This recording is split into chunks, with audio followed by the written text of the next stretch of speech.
हरिओम. शुभ संध्या. या शुभ संध्येला 1130व्या भागामध्ये दादासाहेब टिचकुले योग वर्गात आपणा सर्वांचे स्वागत आहे. स्वागतम स्वागतम सुस्वागतम. दादासाहेब टिचकुले योग वर्गातील सर्व मान्यवर, गुरुजन मंडळ, संपादक मंडळ आणि ज्यांच्या व्याख्यानासाठी आपण आता इथे सज्ज झालेला आहोत, असे आजच्या कार्यक्रमाचे प्रमुख अतिथी आदरणीय पवन कुमारजी चौराशिया, आपणा सर्वांना माझा नमस्कार. महिमा स्त्री शक्तीचा उपाय निरामय आरोग्य जपण्याचा. महिलांचा शारीरिक, मानसिक, सामाजिक, आध्यात्मिक आणि सांस्कृतिक हे सर्व लक्षात घेता, स्वास्थ्य लक्षात घेता, या दृष्टीने आमच्या दादासाहेब टिचकुले योग वर्गाने एक सुंदर असा उपक्रम हाती घेतलेला आहे आणि तो उपक्रम अतिशय सुंदरपणे सुरळीत चालू आहे. या उपक्रमाला खूप प्रोत्साहन मिळत आहे आणि विशेषतः या दर दिवशी होणारे विविध विषयांचे ज्ञान आज जगभर जे जात आहेत, तांत्रिक माध्यमामुळे पुढे पुढे ते जात आहेत, यामागे असणारी जी भूमिका आहे ते असे आमचे जे गुरुजन आहेत या उपक्रमासाठी अत्यंत अतिशय मेहनत घेत आहेत. आणि नुसती मेहनत नाही तर वेगवेगळे नवीन नवीन शोध घेऊन तो जगभरामध्ये अधिकतर लोकांपर्यंत संदेश पोहोचण्याचा प्रयत्न होत आहे. खूप सुंदर असा उपक्रम हा आमचा चालू आहे आणि हा उपक्रम 30 दिवसामध्ये पूर्ण करायचा ठरलेला आहे. 8 जून तर 7 जुलै पर्यंत हा कालावधी आहे. आमच्या गुरुजनांची मेहनत अपार आहे आणि त्यांच्यामुळेच हे सर्व शक्य आहे.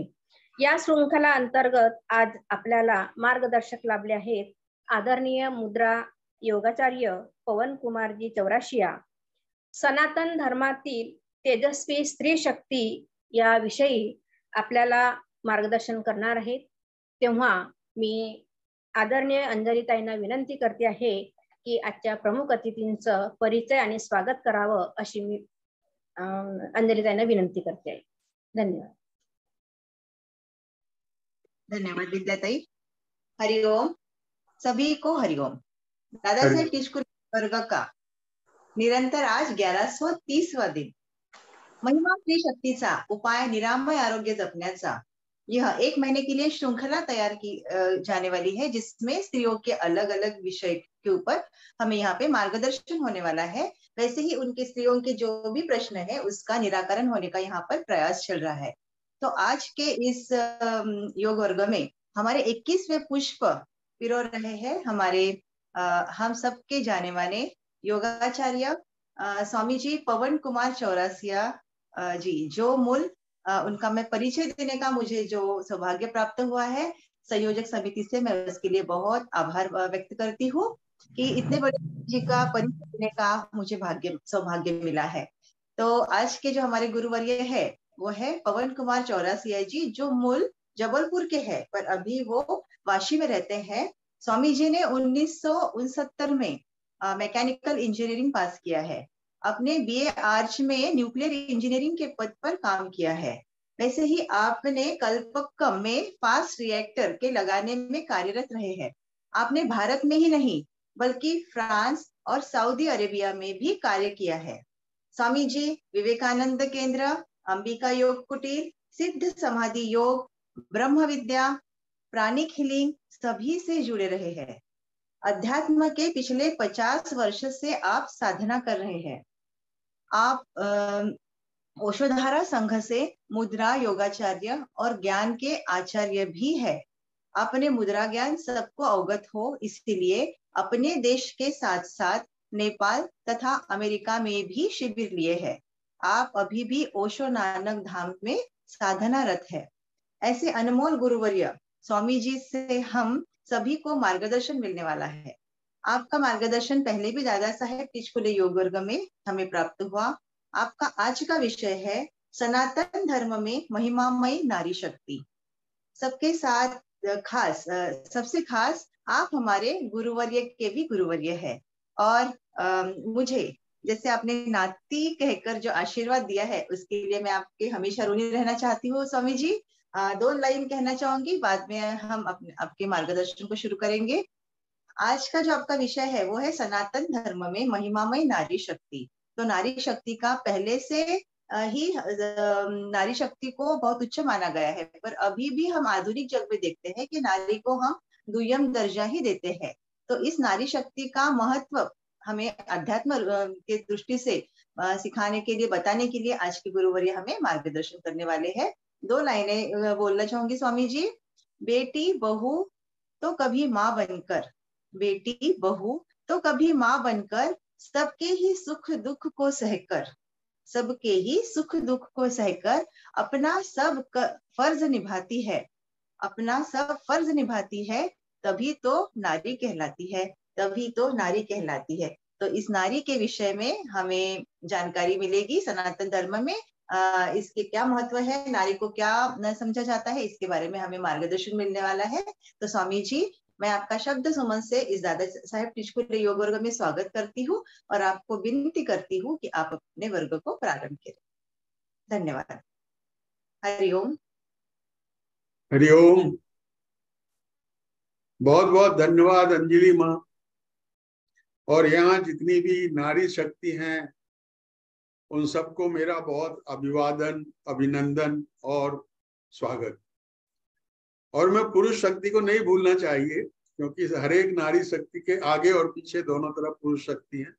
उन सबका भी मेरा अभिवादन है, अभिनंदन है।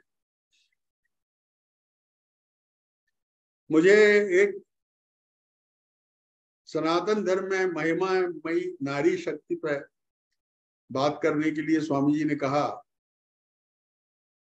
अब ये मुझे 20 साल पहले जाना पड़ा, जब मैं कभी पुराण और 20-25 साल पहले जब वेद का अभ्यास करता था और उपनिषद पढ़ता था, तो मैंने कोशिश की है कि वहां से सब संकलित करके और आपके सामने कुछ प्रस्तुत करूं। मेरी संस्कृत बहुत अच्छी नहीं है, इसलिए कुछ उसमें त्रुटि रहेंगी तो उसको आप लोग माफ करेंगे।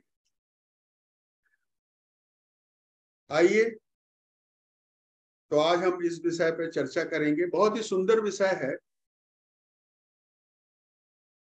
सनातन धर्म हमेशा नारी केंद्रित रहा, वुमेन सेंटर्ड रहा। एक्चुअली जो अस्तित्व है वो पूरा का पूरा वुमेन सेंटर्ड, वो पूरा का पूरा शक्ति सेंटर्ड। परमात्मा को हमने सच्चिदानंद का, वो सत्य चित और आनंद है, उसका ये एक रूप है जिसको हम एक परम रूप कह सकते हैं। उसके तो अनेक रूप हैं, उसके बारे में तो उसकी कोई गणना नहीं की जा सकती, लेकिन ये एक रूप है जिसे हमने परम रूप कहा। वो सत्य है। सत्य का मतलब जो शाश्वत है, जो चेंज नहीं होता, घटा ही ना बढ़े, सदैव समान, वो सत्य है। और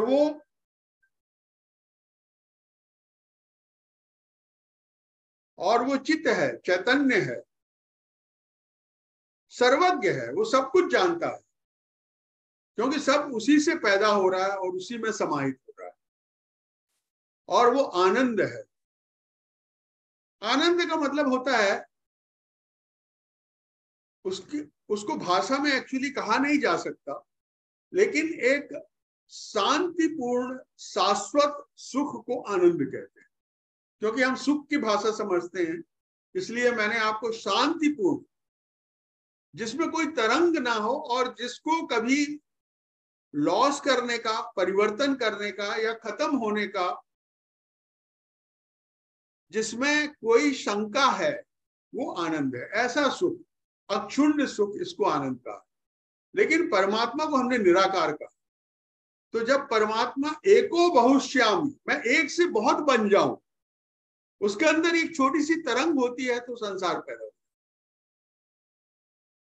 और जब प्रकृति और संसार की संरचना होती है तो उसका जो सत्यम शिवम सुंदरम रूप में वो परिणित हो जाता है। उसका जो सत्य चित आनंद है वो आकार के रूप में सत्यम शिवम और सुंदरम, इसके रूप में दिखाई देता है। सत्यम का मतलब है जो एग्जिस्टेंशियल है लेकिन परिवर्तनशील है, शाश्वत नहीं है, वो सत्यम है।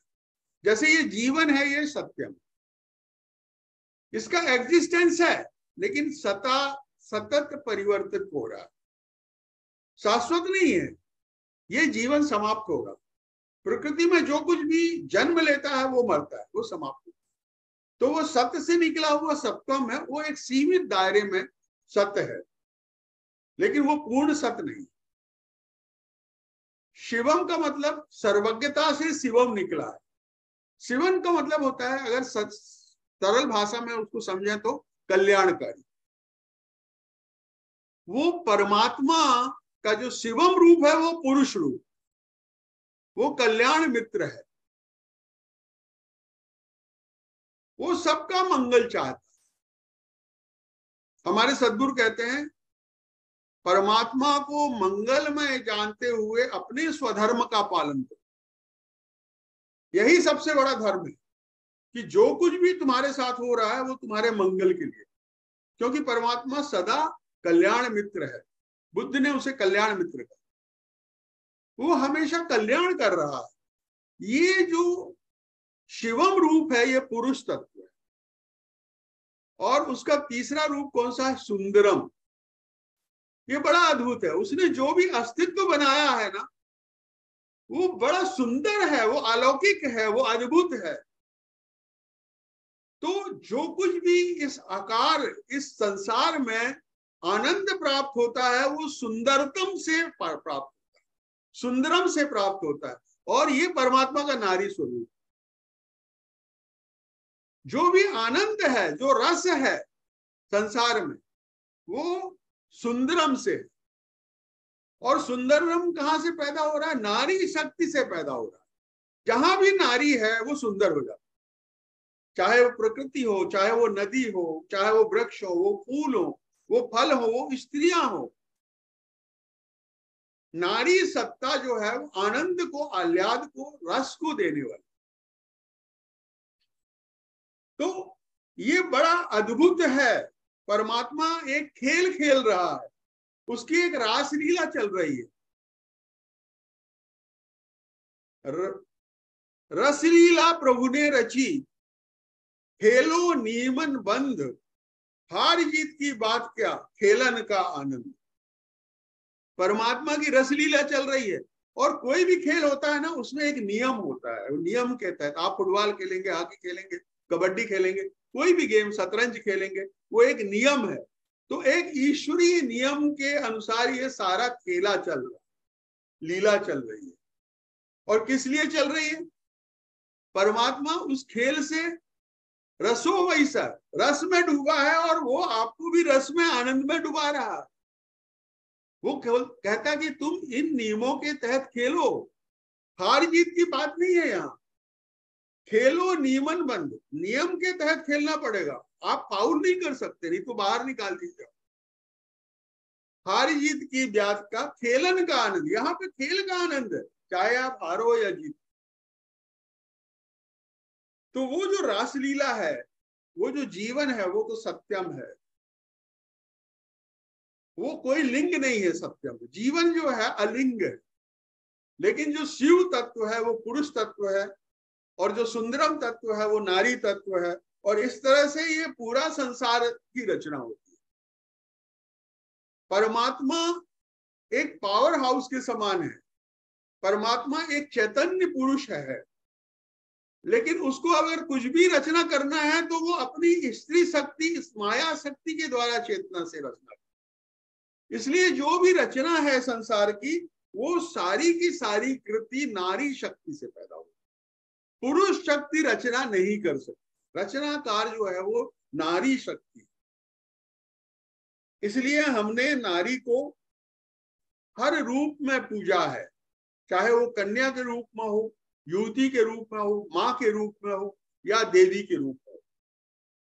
हर तरह से वो, जहां पर नारी होगी वहां एक आकर्षण का केंद्र होगा, वहां एक रस झर रहा होगा, वहां पे शीतलता होगी, वहां पे एक मधुरता होगी, वहां माधुर्य होगा, वहां एक सुभाषिता होगी, वहां एक आनंद होगा। बिना नारी के आप पूरे संसार में आप सोचिए क्या कितना वीरान होगा, रेगिस्तान के समान। सिर्फ पुरुष जहां पे होते हैं वहां पे आप देखिए सिर्फ युद्ध होते हैं। इसलिए जिन धर्मों ने भी नारी का अपमान किया वो धर्म जो है हिंसक हो गए। आप देख सकते हैं कि जो भी हिंसा कर रहे हैं वो हैं जिन्होंने नारी को पूजा नहीं, जिन्होंने नारी को सेकेंडरी रखा, वो सारे धर्म हिंसक हो गए, युद्धक हो गए। उन्होंने जितने भी इस तरह के धर्म है, संसार में 3000 युद्ध हर साल होते हैं, आप उसमें से देखिए 2999 युद्ध जो है इन धर्मों के द्वारा किए जाते। तो नारी परमात्मा की परम शक्ति है जिससे इस संसार की संरचना होती है और संचालन भी नारी से होता है, नारी शक्ति से, क्योंकि सारा संचालन भी नारी है, सारा संचालन शक्ति रूपा है। बिना शक्ति के कोई भी काम आप नहीं किया।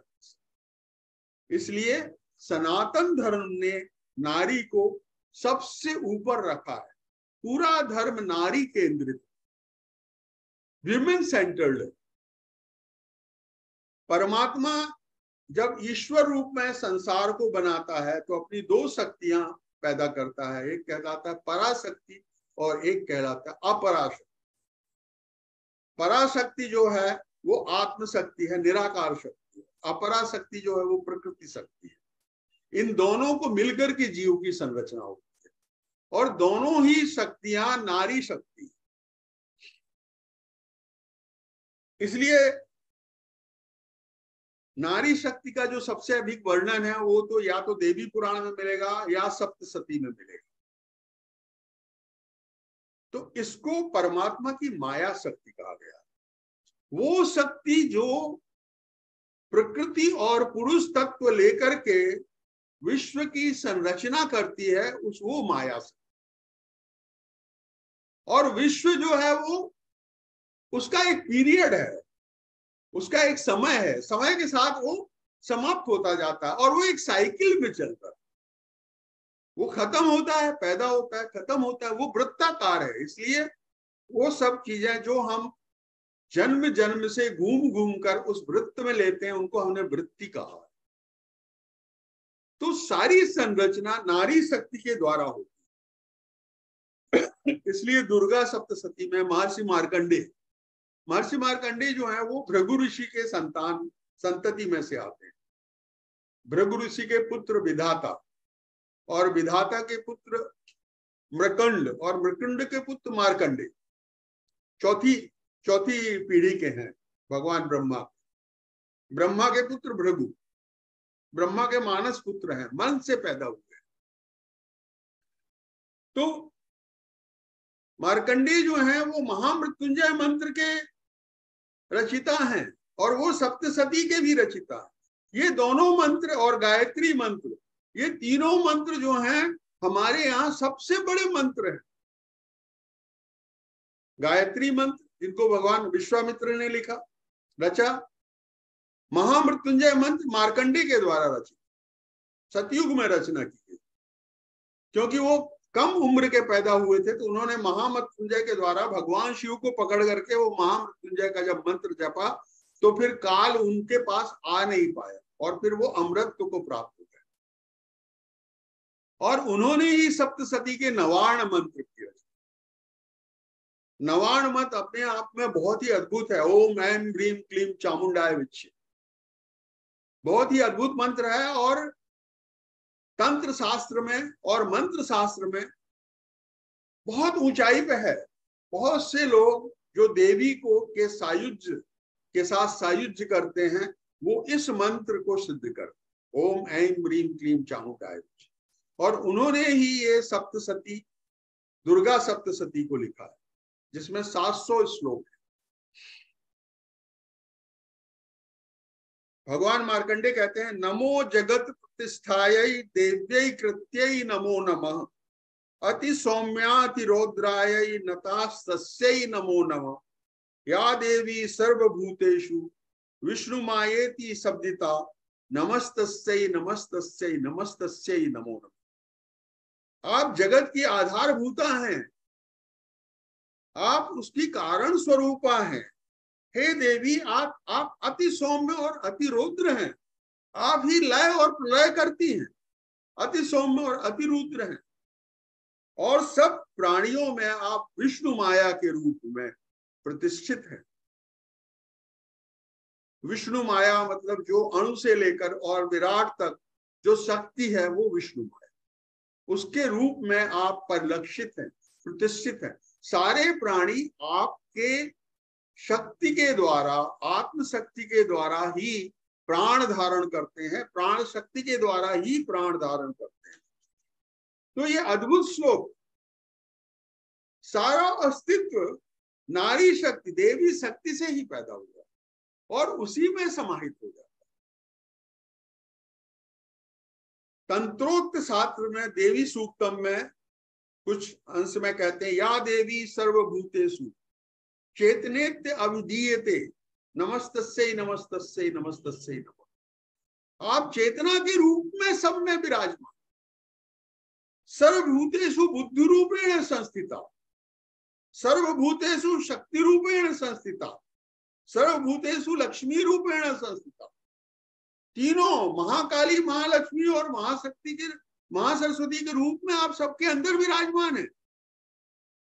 सतगुण, रजगुण और तमस गुण के भी रूप में विराजमान है, तीनों रूप में आप है।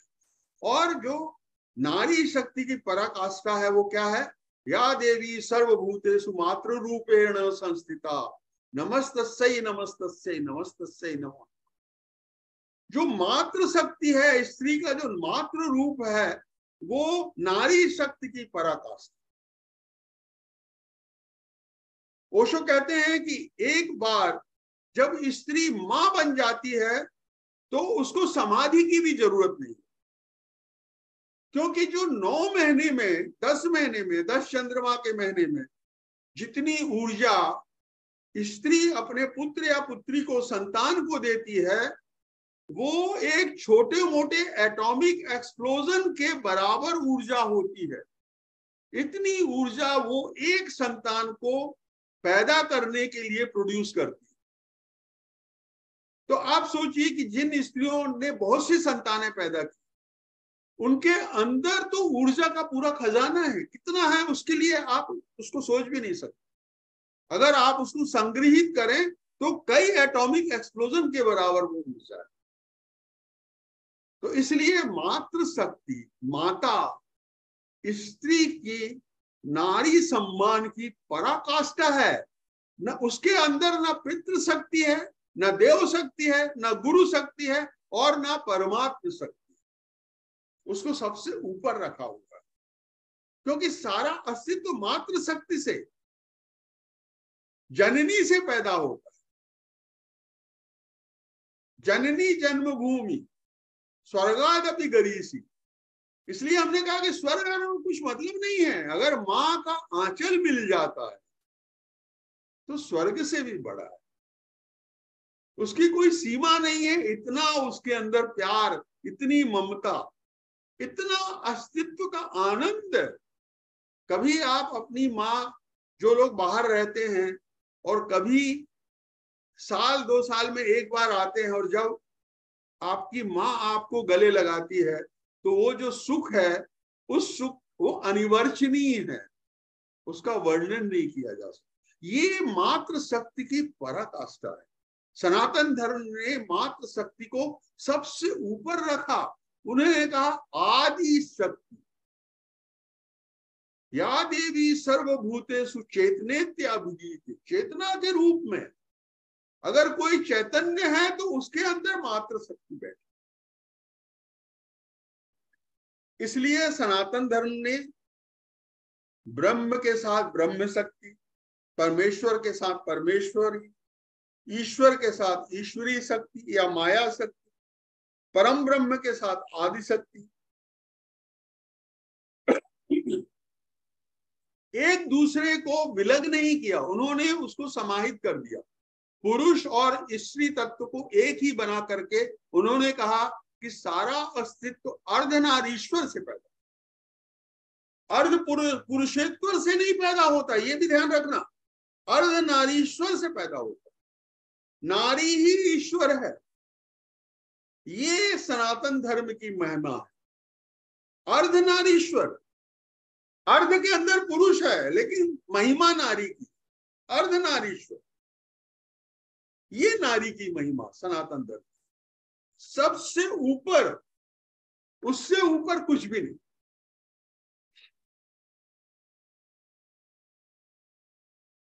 इसलिए जैसा मैंने आपको कहा, सारा संसार 3 शक्ति से पैदा हुआ है, पुरुष तत्व, स्त्री तत्व और एक न्यूट्रल तटस्थ है।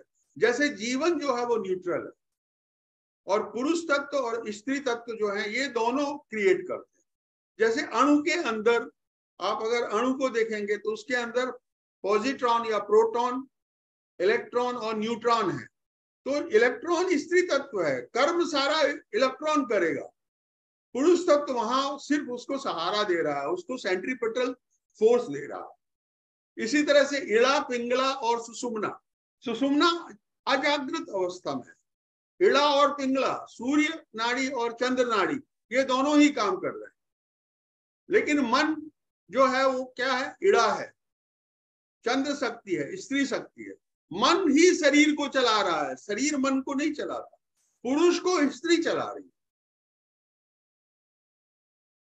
इसी तरह से पॉजिट्रॉन, जैसा कि इलेक्ट्रिसिटी में है, positive energy, positron, positive pole, negative pole और न्यूट्रल। इस तरह से ये तीनों से सारा अस्तित्व बना है, और जो क्रियाशीलता है वो स्त्री तत्व से पैदा होता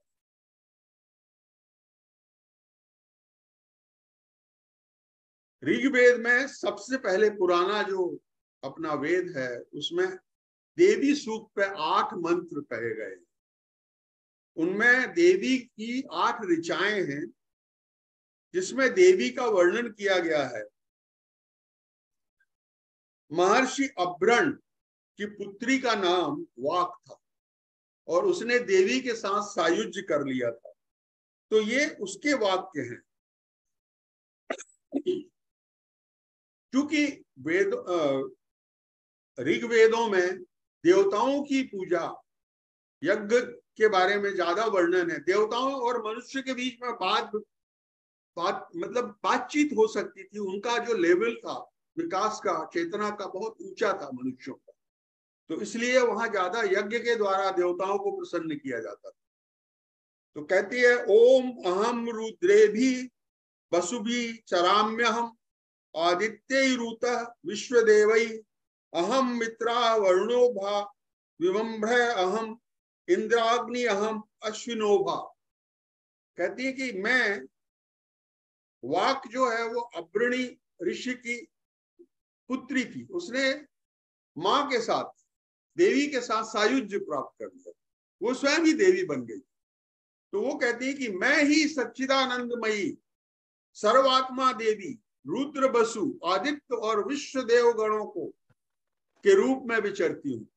मैं ही मित्र व वरुण दोनों को, इंद्र व अग्नि तथा दोनों अश्विनी कुमारों को धारण और भरण पोषण करती। मीन्स ये सारे जो देवता हो वो मेरे से ही सब कुछ प्राप्त कर रहे हैं, मेरे से ही भरण पोषण ले रहे हैं, मेरे से ही संरक्षित।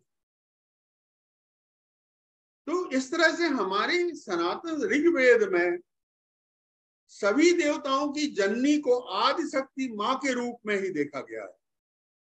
ऋग्वेद में 414 ऋषियों का वर्णन है।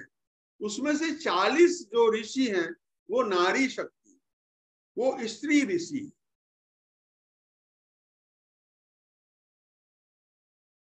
सनातन धर्म में स्त्री को प्रथम पूज्य माना गया है, पुरुष को प्रथम पूज्य नहीं माना गया है। आप जितना भी निराकार और साकार जगत है वो सब परा और अपरा शक्ति के द्वारा ही पैदा होता है, और इसलिए उसे आदि शक्ति, जगत जननी, जगदम्बा, माँ, ये इस सब नामों से पुकारा गया है। और हमारी जितने भी देवता हैं उनके पहले स्त्री शक्ति का आह्वान, उमा महेश्वराभ्याम नमः, वाणी हिरण्य गर्भाभ्याम, सची पुरेंद्राभ्याम। उमा महेश्वर के पहले हैं, वाणी हिरण्यगर्भ के पहले हैं, लक्ष्मी नारायणाभ्याम, लक्ष्मी नारायण के पहले हैं, और उनको एकीकार भी किया गया है। पुरुष शक्ति और स्त्री शक्ति को एकीकार किया है। सीता रामाय नमः, राधे श्यामाय नमः, गौरी शंकराय नमः, इस तरह से एकीकार किया है। वो दोनों एक ही हैं, एक ही हैं, दोनों में कोई फर्क नहीं है। पुरुष की महत्ता नारी से हमेशा कम रखी गई, वो उसके पीछे आ रहा। इसी तरह जब आप पूजा करते हैं तो गौरी गणेश की पूजा करते हैं, ये बड़ा अद्भुत चीज है, ये और किसी भी धर्म में आपको नहीं मिलेगा। जहां चूंकि गणेश प्रथम पूज्य हैं, तो उनके साथ उनकी मां गौरी की पूजा की, ये मातृ शक्ति की पूजा है, माता की पूजा पहले। 16 मातृकाओं की पूजा होती है, 64 योगिनियों की पूजा होती है। 16 मातृकाओं में 16वीं मात्रा माता जो है वो आपकी कुल देवी होती है, ग्राम देवी की पूजा होती है, स्थान देवी की पूजा होती है। तो सब जगह शिवलिंग जो सबसे ज्यादा सनातन धर्म में पूजे जाते हैं, शिव के मंदिर हैं, उनके साथ जिलहरी जरूरी है। वो देवी पीठ के ऊपर बैठे हुए, उनके पीछे गौरी की फोटो जरूरी है, अदरवाइज शिव मंदिर अधूरा रहेगा। और शिव मंदिर के बाद सबसे अधिक मंदिर देवी के, ग्राम देवी के बिना कोई भी ग्राम नहीं, बिना ग्राम आई के आपका कोई भी ग्राम बसता नहीं है। पहले ग्राम आई, इसके बाद गांव।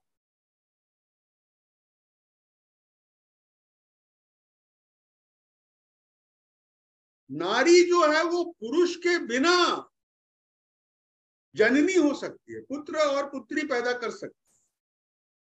जैसे कि गणपति जो हैं वो बिना शिव के मानस पुत्र हैं, वो पार्वती माँ के।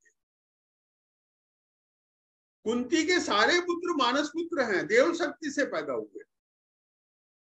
लेकिन पुरुष बिना स्त्री के संतान पैदा नहीं कर सकते, बिना गर्भ के उसके लिए संतान पैदा करना संभव नहीं। इसलिए सनातन धर्म में, वैदिक काल में हमने नारी शक्ति को तरह तरह से पूजा है। नव दुर्गा के रूप में, शोषण मात्रा का 16 मात्राओं के रूप में, गौरी गणेश के रूप में, 64 योगिनियां, कुल देवी, ग्राम देवी, आदि शक्ति, महाकाली, महालक्ष्मी, महासरस्वती, महादुर्गा, जगदम्बा मां, आदि शक्ति, और 52 शक्तिपीठ, 52 शक्तिपीठ के रूप। और हमारे संस्कृत या हिंदी या मराठी के जो 52 शब्द हैं, 52 वर्णमाला हैं, आ से लेकर के छात्रा ज्ञा तक, हर एक अक्षर के साथ एक देवी का नाम जुड़ा हुआ। अगर आप एक देवी पुराण में जाएंगे तो वो सारे आपको 52 नाम मिल जाएंगे। हर एक अक्षर एक देवी शक्ति है, हर एक अक्षर को आप सिद्ध कर लें। इसलिए आप ध्यान दीजिए, उसका नाम है अक्षर, जो कभी क्षर नहीं होता, जिसका कभी विनाश नहीं। अगर आप एक अक्षर को सिद्ध कर लें तो आप उस देवी शक्ति को, जिसको वो करस्पॉन्डेंस करता है, तो वो सिद्ध हो जाता है। उसके अंदर एक अभूतपूर्व शक्ति है, अभूतपूर्व पावर है।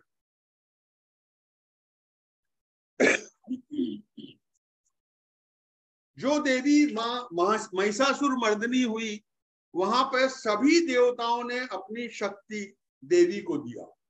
इसलिए सारी पुरुष शक्ति, जिसमें कि ब्रह्मा विष्णु महेश भी थे, इंद्र भी थे, अग्नि भी थे, सूर्य भी थे, सब ने अपनी शक्ति महिषासुर मर्दनी आदि शक्ति मां को दिया। तो इसलिए जो देवी है उसके अंदर सारी पुरुष शक्ति भी इन्वॉल्व है, सारे पुरुषों की शक्ति भी उसके अंदर। ये बड़ी अद्भुत। आइए सनातन धर्म में देखते हैं कि इसकी रचना कैसी। तो हम देखते हैं, अभी तक मैंने जो आपको बताया कि हमारे वेद ग्रंथों में देवी की महिमा सर्वोपरि है। सबसे ऊपर नारी शक्ति को रखा गया है, सबसे ऊपर देवी को रखा गया है। विष्णु पुराण में जब कल्प के अंत में सृष्टि की रचना होती है तो भगवान विष्णु की नाभि कमल से ब्रह्मा जी निकलते हैं और वो ब्रह्मा जी से भगवान विष्णु कहते हैं तुम संसार की रचना करो। तो सबसे पहले वो मनसपुत्र बनाते हैं, मन के द्वारा। उन्होंने सनक सनकाद पहले चार सनक नंदनों को पैदा किया, लेकिन वो सनक नंदन परमात्मा के इतने करीब थे, वो परमानंद में हमेशा डूबे थे, समाधि में डूबे थे। तो उन्होंने कहा अरे ये आप ब्रह्मा जी क्या बोल रहे हो, हम क्या सृष्टि की रचना करें, हम तो परमानंद में डूबे हैं। तब उन्होंने अपने 10 मानस पुत्र बनाए, अत्रि अंगरा पुला पुलस क्रतुमारीज भृगुवशिष्ठ दक्ष रुच, ऐसे उन्होंने 10 मानस पुत्र बनाए और उनको कहा कि तुम सृष्टि की रचना करो। तो उन्होंने कहा हम शक्ति विहीन है, हमें शक्ति चाहिए। तो फिर उन्होंने स्वयंभू मनु और शतरूपा को बनाया। स्वयंभू मनु और शतरूपा, स्वयंभू मनु उनके दाहिने अंग से, दाहिने रिब से, और शतरूपा उनके बाम रिब से पैदा हुए। उनसे उन्होंने कहा कि तुम संसार की रचना। तो उनके द्वारा 2 पुत्र और 3 पुत्री हुई। उत्तानपाद, देवव्रत और पुत्री में प्रसूति, देवहूति और आकृति, इस तरह से उनकी पुत्री हुई। जो प्रसूति हैं वो दक्ष के साथ उनकी शादी की गई और उन प्रसूति ने 24 पुत्रियों को जन्म दिया, जिनमें से 9 पुत्री जो हैं वो 9 मानस पुत्र जो बच गए थे दक्ष को छोड़ करके, उनकी पत्नी बनी और वहां से सारी संतति पैदा हुई। पर पहले जो है मनस सृष्टि बनती थी, मन के द्वारा सृष्टि की संरचना होती। तब स्वयंभू मनु और शतरूपा ब्रह्मा जी के पास गए तो उन्होंने कहा कि ये सृष्टि का विस्तार बहुत अच्छा नहीं हो रहा, तो आप ऐसा करिए कि जो परमानंद की स्थिति है, जो समाधि की स्थिति है, वो संभोग सृष्टि में थोड़ा सा एक पल उसमें डाल दीजिए।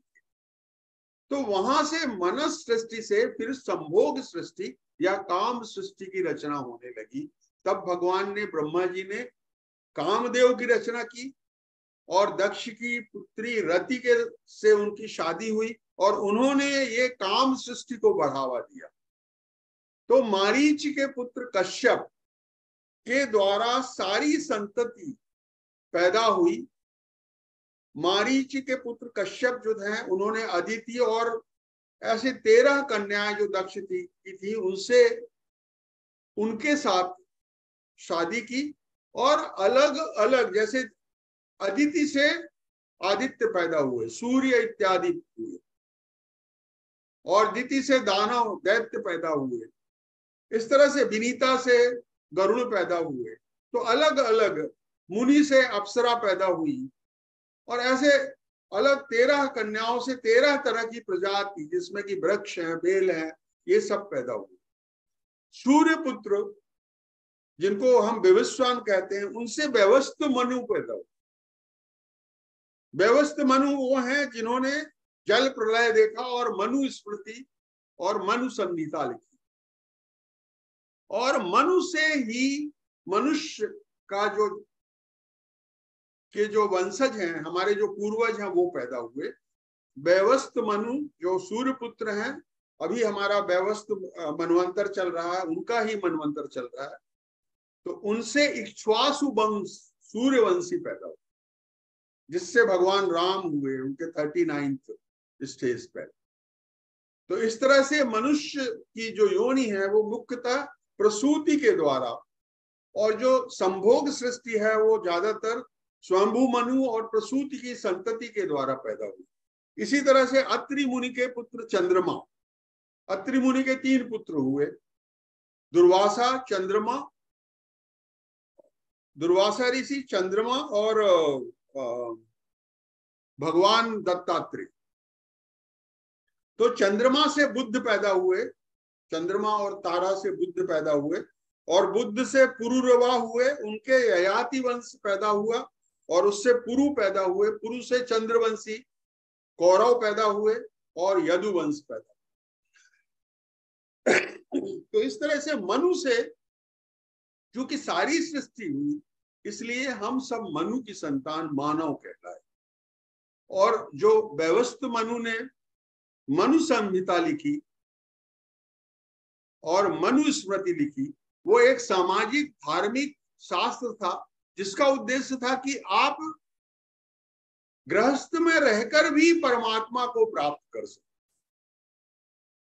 वो गृहस्थ में रहते हुए परमात्मा को किस तरह से प्राप्त करें, इसका शास्त्र है। वो सिर्फ सामाजिक शास्त्र नहीं है, वो आध्यात्मिक शास्त्र। तो इस तरह से हमारा जो है जन्म हुआ मानव के रूप में। तो मनस सृष्टि से हम काम सृष्टि पर आ गए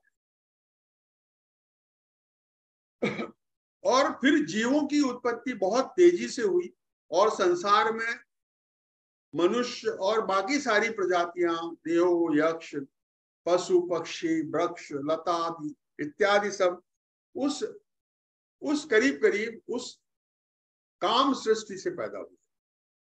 तो इस तरह से सृजन की प्रक्रिया चली है। लेकिन आप यहां देखेंगे कि ब्रह्मा जी के पास एक बार मनु गए और उन्होंने कहा, भगवान मेरा नाम तो आपने मनु रखा, लेकिन मेरी पत्नी का नाम आपने शतरूपा क्यों रखा? तो उन्होंने कहा, एक तो शतरूपा के द्वारा 100 तरह की प्रजातियां संसार को दी जाएंगी और उसमें जो सबसे अद्भुत प्रजाति होगी वो नारी होगी और उस नारी के 100 रूप होंगे। वो नारी तो एक होगी लेकिन वो 100 रूपों में हर जगह पर प्रकट होगी और वो मेरा सबसे प्रिय क्रिएशन होगा, सबसे प्रिय रचना होगी। उसको कोई भी समझ नहीं पाएगा।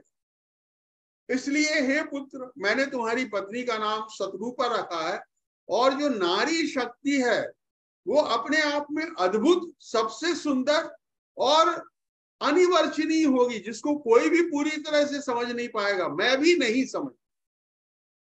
इस तरह से शतरूपा के द्वारा सारी नारी शक्ति का उद्भव हुआ, उद्भूत हुई।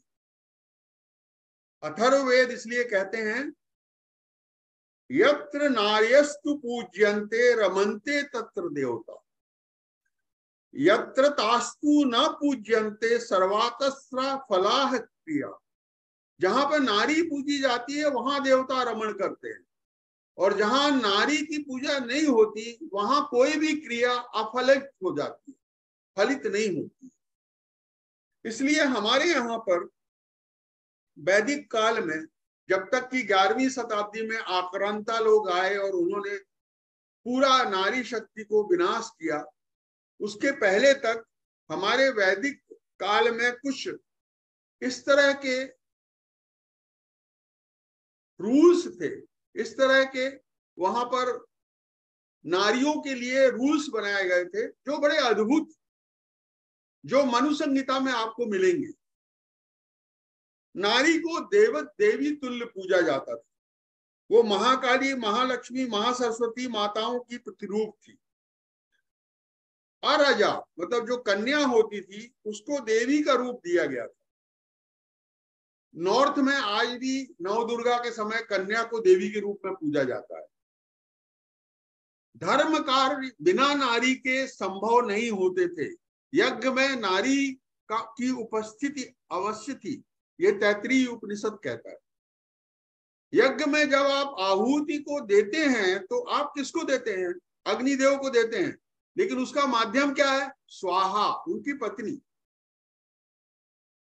कोई भी आहुति आप देंगे, ओम गम गणपतिये नमः स्वाहा, वो गणेश जी को तभी मिलेगी जब वो स्वाहा के द्वारा अग्निदेव को जाएगी, वो नारी शक्ति के द्वारा जा रही। पितरों को जब आप, अरेमा को या जो भी पितर हैं उन्हें जब आप आहुति देते हैं तो आप क्या बोलते हैं? स्वधा। स्वधा भी कौन है? उन पितरों की पत्नी स्वधा। सभी पितरों की एक ही पत्नी है, ये भी आप समझ लीजिए कि उस समय मनस सृष्टि थी तो इतने सारे पति हैं। इसी तरह 49 अग्नि है और उनकी एक पत्नी है स्वाहा। नारी धर्म, घर और रीत में सहभागी थी। राजा के वाम अंग में नारी का सिंहासन होता था। यजुर्वेद में 10:26 में स्त्री पुरुष दोनों शासक हो सकते हैं, इस तरह से वाक्य लिखा गया है। नारी वेद पाठी थी। ऋग्वेद की ऋचाओं में 40 स्त्री ऋषियों के नाम आते हैं। सूर्या, सावित्री, घोषा, लक्षावती, सिक्ता, निवावरी, इंद्राणी, यमी, दक्षिणा, अदिति, वाक, आम्रणी, कापला, त्रेयी, लोपामुद्रा, जुहू, ब्राह्मजायो, अगस्त्र, स्वसा, स्ववारा, उर्ववी, शर्मा, देव जामय, इंद्रमाता, श्रद्धा, कामायनी, नदी, सर्परागी, गोधा, शाश्वती, वसुक्र पत्नी, रोमसा, ब्रह्मवादी। इस तरह से आपको 40 नाम ऋषियों के, जिन्होंने ऋचाएं लिखी है देवी देवताओं। अथर्ववेद में भी आपको बहुत सी नारियों का वर्णन मिलेगा। सूर्य, सावित्री, मातृनामा, इंद्राणी, देवजामय, सर्परागी। यम स्मृति में लिखा है कि पहले कन्या का उपनयन भी होता था। जिस तरह से आजकल पुत्र का उपनयन होता है, उसी तरह से पहले कन्या का उपनयन होता था, लेकिन समय के साथ वो समाप्त हो गया। उपनिषद में बहुत सी आचार्य और उपाध्याय जो थी वो नारी होती, जैसे गार्गी, मैत्रेयी, वाचवन्वी, रुद्रमा मां, सुलभा, भद्रवा, प्रातिधेयी, आंडाल इत्यादि। दो तरह से नारियां ब्रह्म विद्या को प्राप्त करती थी। एक सद्धो बधू कहलाती, जिनका मतलब जो विवाह के पहले ही ब्रह्मवादिनी हो जाती और उसके बाद वो गृहस्थ में जाकर के उस ब्रह्म विद्या का पालन करती। और दूसरी जो ब्रह्मवादिनी थी, जो पूरे समय ब्रह्मचर्य में रह करके परमात्मा की भक्ति में डूबी रहती। नारी युद्ध कला में भी पारंगत थी, राजकाज में सहभागी थी। जैसे रानी कैकेयी थी, वो राजा दशरथ के साथ सारथी बनकर के देवासुर संग्राम में गई थी। और भी बहुत सी नारी कन्याओं का विश्वपला, वाग्रमती, मुद्रलानी इत्यादि का युद्ध कला में पारंगत थी, उनका वर्णन आता है। वो वेद ज्ञान, धनुर्विद्या, नृत्य, संगीत, गृहस्थ, पाक शास्त्र, सौंदर्य शास्त्र, काव्य, नाट्य शास्त्र, अस्त्र शस्त्र संचालन, रथ, घुड़सवारी आदि में भी पारंगत।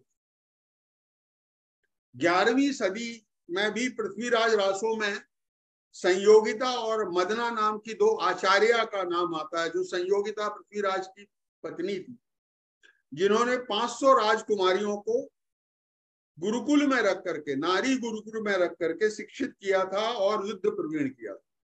बाद में ये सब उनके साथ लड़ाई करती, जो जब तुर्क और ये लोग वहां पे आते हैं। पति पत्नी को हमेशा समतुल्य माना गया है। स्त्रियां पतिव्रता होती थी, जैसे कि सत्यवान, सावित्री, नल, दमयंती इत्यादि।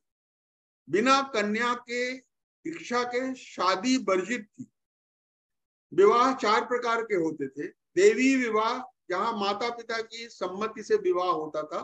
प्रेम विवाह, जहां स्त्री अपने प्रेमी से माता पिता की सम्मति से, आज्ञा से विवाह करती थी। गंधर्व विवाह, जहां बिना माँ बाप के परमिशन के प्रेम विवाह किया जाता था, जैसे कि भगवान कृष्ण ने रुक्मणी से किया था। स्वयंवर विवाह, जहां पिता स्वयं या भाई स्वयंवर रचता था और फिर जो गुणों में श्रेष्ठ हो उसको कन्या वर कर चुनती थी, जैसे सीताराम, अर्जुन द्रौपदी के स्वयंवर हुए इत्यादि, नल दमयंती के स्वयंवर हुए। और आखिरी में पिशाच विवाह, जहां कन्या को जबरदस्ती हरण करके ले जाकर के विवाह किया जाता।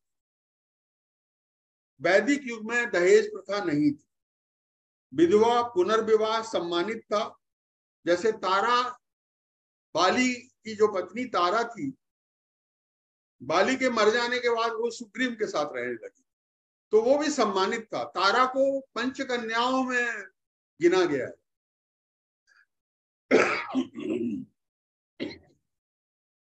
अविवाहित कन्या पिता के घर में सम्मान के साथ रहती थी। विधवा बहन या पुत्री भी पति या पिता के घर में सम्मान के साथ रहती। महाभारत युद्ध के बाद लाखों विधवाएं स्त्रियां विधवा हुई, लेकिन कोई भी सती नहीं हुई, इसलिए सती प्रथा उस समय नहीं थी। मनुस्मृति में कुछ अंश में कहा गया है, मनुस्मृति 3.5 से 6.2 पर, जिस घर में स्त्रियां सुखपूर्वक रहती हैं वो घर उन्नति और वैभवशाली होता है। जो पुरुष अपनी पत्नी को प्रसन्न नहीं रख सकता उसका पूरा परिवार शोकग्रस्त व दुखपूर्ण रहता है। मनुस्मृति 9.9 कन्या को वर चुनने का पूर्ण अधिकार है। 9.176 विधवा स्त्री को पुनर्विवाह का अधिकार है। 3.51 to 54 विवाह में लेन देन वर्जित है। मनुस्मृति 8.323 232 342 बलात्कार में मृत्यु दंड या देश निकाला। स्त्री अपराध में कठोर कारावास। संतानहीन या विधवा स्त्री को परिवार द्वारा संरक्षण व संपोषण दिया जाएगा। स्त्री धन का हरण करने वाला कठोर कारावास। सनातन हिंदू धर्म में पति पत्नी एक दूसरे के सहधर्मी, सखा, मित्र, सहपरिवारी, सहभोक्ता, सहयोगी थे। उनके काम बटे हुए थे। घर, परिवार, समाज के हर काम में दोनों की सहमति। आवाज क्या आवाज नहीं आता? हाँ, बोलिए। अभी आ रहा है? आ नहीं रहा? नहीं, अभी आवाज आ रहा है। सनातन हिंदू धर्म में पति पत्नी एक दूसरे के सहधर्मी, सखा, मित्र, सहपरिवारी, सहभोक्ता, सहभोगी, सहयोगी थे। उनके काम बटे थे, पर परिवार व समाज के हर काम में दोनों की सहमति और सहयोग आवश्यक। विवाह के समय अथर्ववेद में वर अपनी वधू का हाथ पकड़ के कहता है, अमो अहम अस्मि सा त्वम सा त्वम स्मो अहम सा अहम अस्मि ऋक् त्वम धौरहम पृथ्वी त्वम। हे प्रिय, मैं विष्णु, तुम लक्ष्मी हो। मैं संगीतमय सामदेव, तुम कवितामय ऋचाएं हो। मैं अंतरिक्ष, तुम पृथ्वी हो।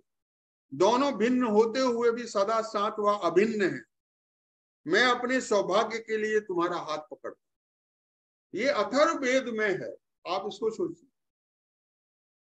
तो स्त्री और पुरुष हमेशा समान माने गए हैं सनातन धर्म में।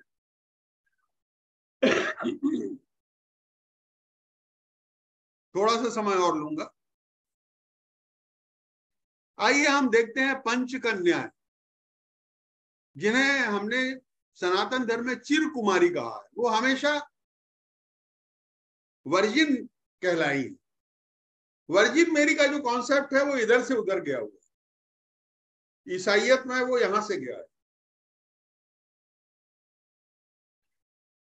क्योंकि उनकी पवित्रता इतनी थी, वो परमात्मा से इतनी अधिक जुड़ी थी कि किसी भी तरह का जो विकार है, वासना है, सटरूप है, उनसे वो अछूती रहती। किसी ने उनसे छल किया, द्वेष किया, जबरदस्ती किया, लेकिन उनसे उनके अंदर कोई बंध नहीं हुआ।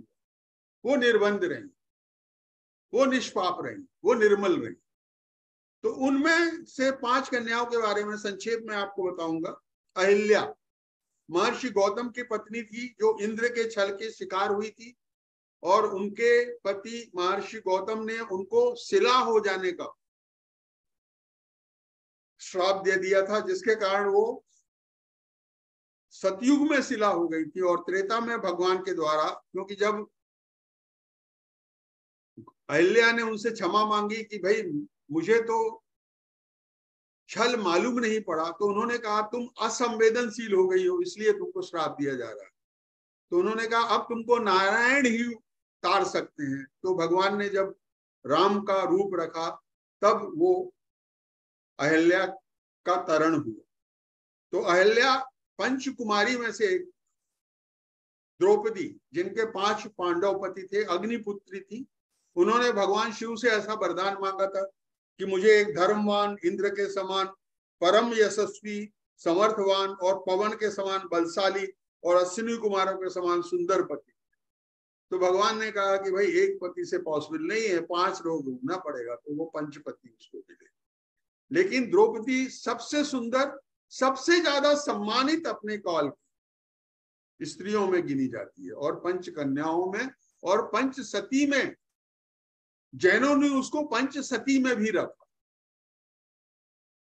तारा अप्सरा थी जो समुद्र मंथन से निकली थी, जिसने बाली से शादी किया था, और भगवान राम ने जब बाली को मार दिया था तो वो सुग्रीव के साथ रही, लेकिन उन्होंने भगवान राम को श्राप दिया था कि तुम जिस तरह से मेरे को अपने पति के लिए तड़पना पड़ा, तुम भी अपने पत्नी के लिए तड़पो, और अंत में आप जब भी जन्म लोगे तो मेरे पति के द्वारा आपका संहार किया जाए।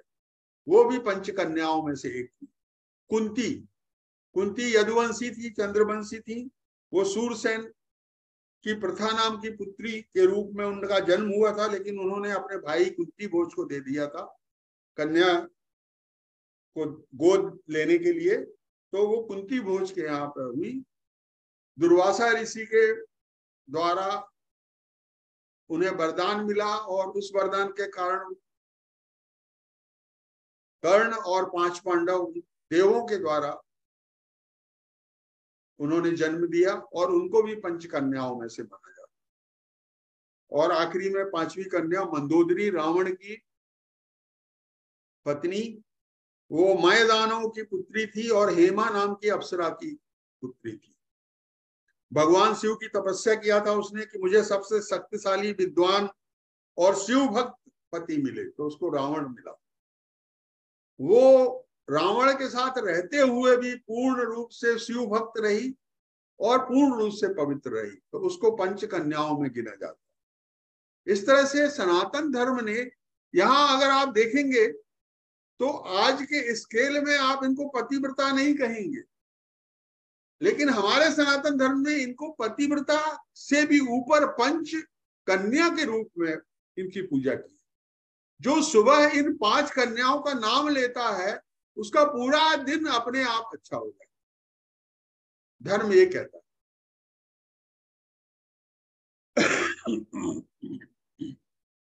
धर्म ने उनको सर्वोच्च स्थान दिया। इसी तरह से 7 सती पतिव्रता, सबसे पहले सती जो शिव पत्नी थी और जो दक्ष कन्या थी, और जिन्होंने अग्नि स्नान कर लिया था क्योंकि उनके पति का उनके पिता ने अपमान किया था। सीता जनक पुत्री थी, पृथ्वी पुत्री थी, श्री राम की पत्नी थी, और जैसा भी राम ने कहा उन्होंने वैसा ही किया। अनसुईया महर्षि अत्रि की पत्नी थी, जिन्होंने भगवान दत्तात्रेय को बालक रूप में प्राप्त कर लिया था, और दत्तात्रेय उनके पुत्र हुए। चंद्रमा भी उनके पुत्र थे, महर्षि दुर्वासा भी उनके। अरुंधति वे कपिल मुनि की बहन थी और वशिष्ठ ऋषि की पत्नी थी, और सप्त मंडल में उनको स्थान दिया गया। सावित्री सत्यवान की पत्नी थी, जिन्होंने यम से सत्यवान को वापस लाया था। दमयंती नल की पत्नी थी, जिन्होंने बहुत तकलीफ उठाने के बाद नल को फिर से प्राप्त किया। सुलोचना मेघनाथ की पत्नी, और भगवान शेषनाग की कन्या थी, और स्वयं मेघनाथ जो है वो शेषनाग के द्वारा मारे गए। ये बड़ा विरोधाभास है। लक्ष्मण शेषा अवतार और सुलोचना स्वयं ही शेषनाग की पुत्री है। वो परम पतिव्रता थी। उनका नाम भी सप्तसती में आता है। उर्मिला लक्ष्मण की पत्नी, क्योंकि वो 14 साल तक सोई नहीं, और जैसे स्वयं लक्ष्मण नहीं सोए वैसे वो भी व्रत पे थी 14 साल तक बिना खाए। और सुभद्रा भगवान कृष्ण की बहन और अर्जुन की पत्नी। इस तरह से ये 9 सतियों की बात की गई है। जैन धर्म में 16 महासतियों के नाम आते हैं। ब्राह्मी जी, सुंदरी जी, चंदनबाला जी, राजमाता जी, राजमती जी, द्रौपदी जी। द्रौपदी को उन्होंने सती कहा। कौशल्या जी भगवान राम की माँ, मृगावती जी, सुभद्रा जी अर्जुन की पत्नी कृष्ण की बहन, सुलसा जी, सीता जी, शिवा सती जी, कुंती जी, शीलवती जी, दमयंती जी, पुष्पचूला जी और प्रभावती। तो इस तरह से हम देखते हैं कि सनातन धर्म में नारी को सबसे पुरुष के बहुत ऊपर रखा गया, बहुत ऊपर रखा गया। ना ग्रहम ग्रहमित्वाहु गृहिणी ग्रह मुच्यते, बिना गृहिणी का घर घर नहीं कहलाता, जहां गृहिणी रहती है वही घर है।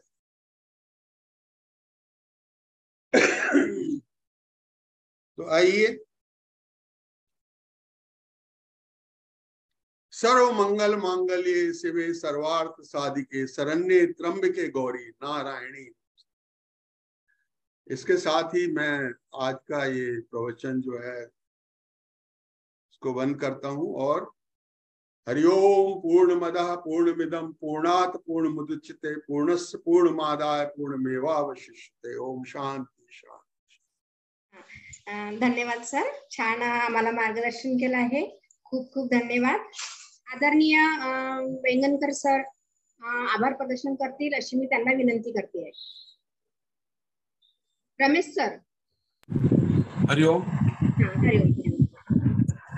आज के गुरुवर्य पवन चौरासिया दादा, उन्होंने बहुत अच्छी तरह से बहुत अच्छा लेक्चर दे दिया और हमारा सनातन धर्म के शुरुआत कैसे हुई और महिलाओं का उसी वक्त कैसे सम्मान किया जाता था, ये बहुत अच्छी तरह से बताया कि जो हमारे सनातन धर्म में इतनी अच्छी अच्छी बातें थी और महिलाओं को कितना सम्मान दिया जाता था, वो उन्होंने अच्छी तरह से बता दिया कि आज हम बोलते समझते हैं कि आज महिलाओं के ऊपर अत्याचार हो रहे हैं, पहले ऐसे नहीं था।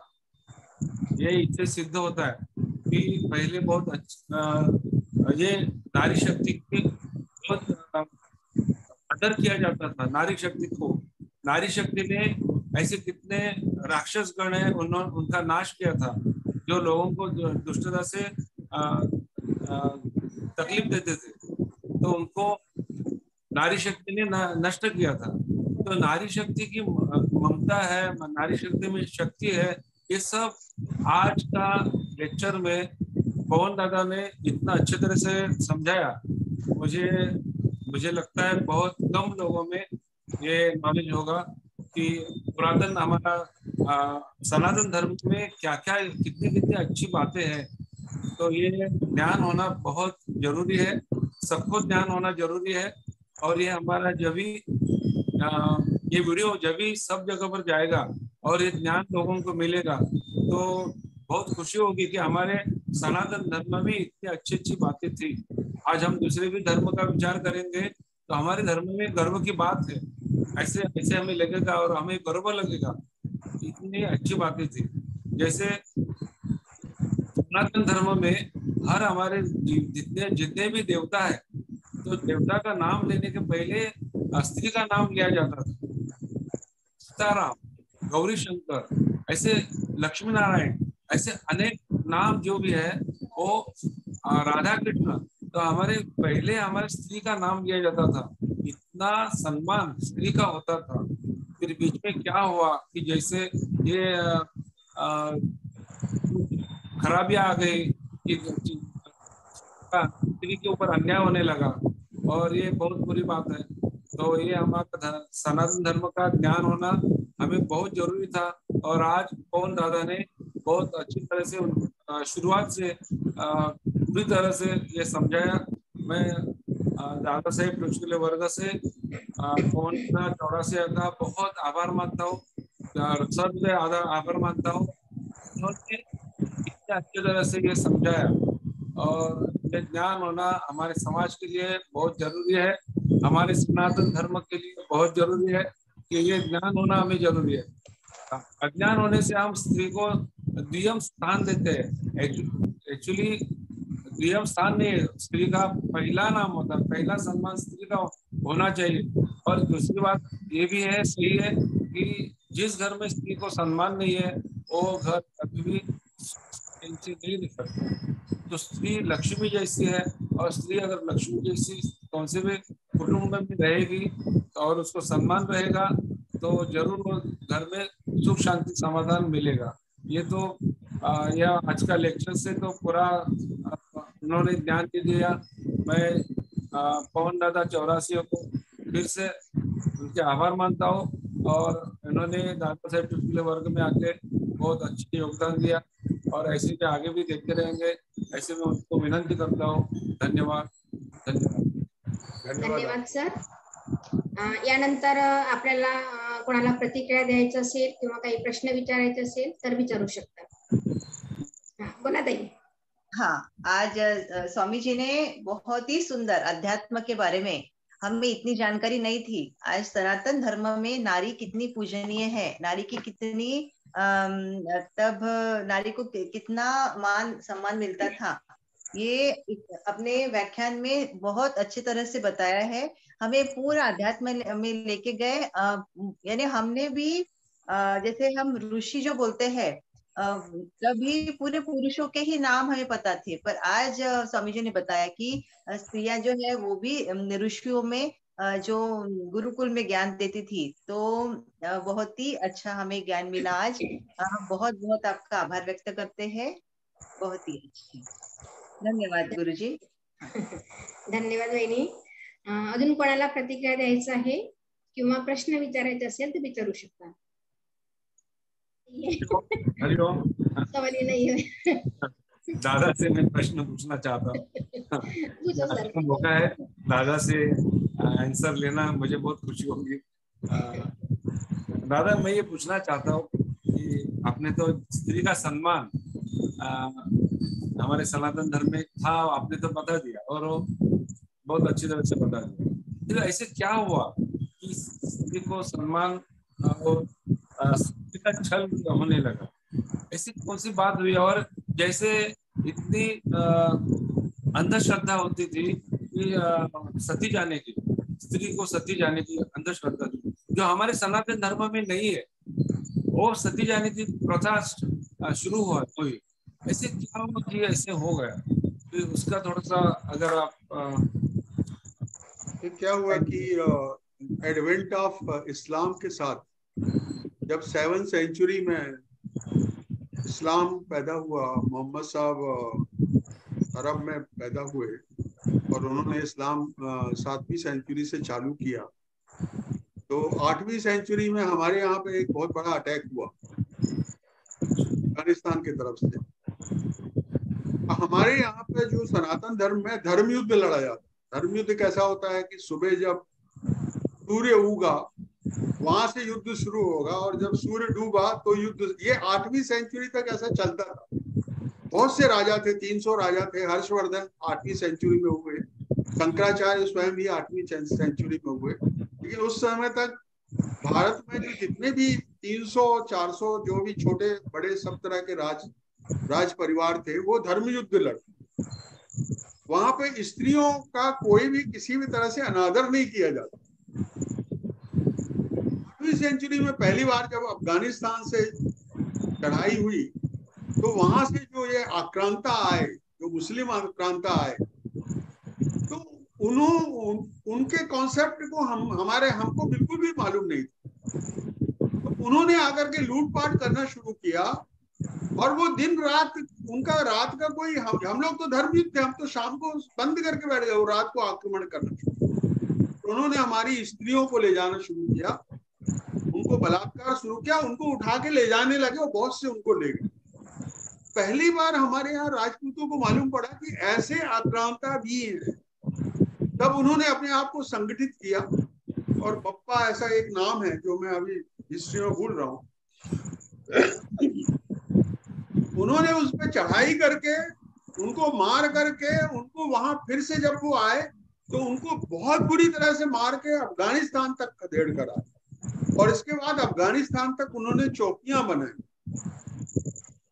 और तब उनको पहली बार समझ में आया कि इस तरह से भी लड़ाई होगी कि जहां स्त्रियों का अनादर हो।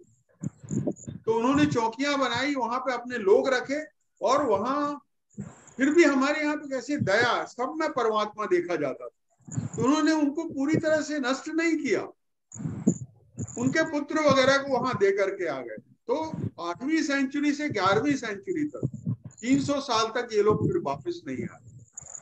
11वीं सेंचुरी से फिर से आना शुरू हुआ।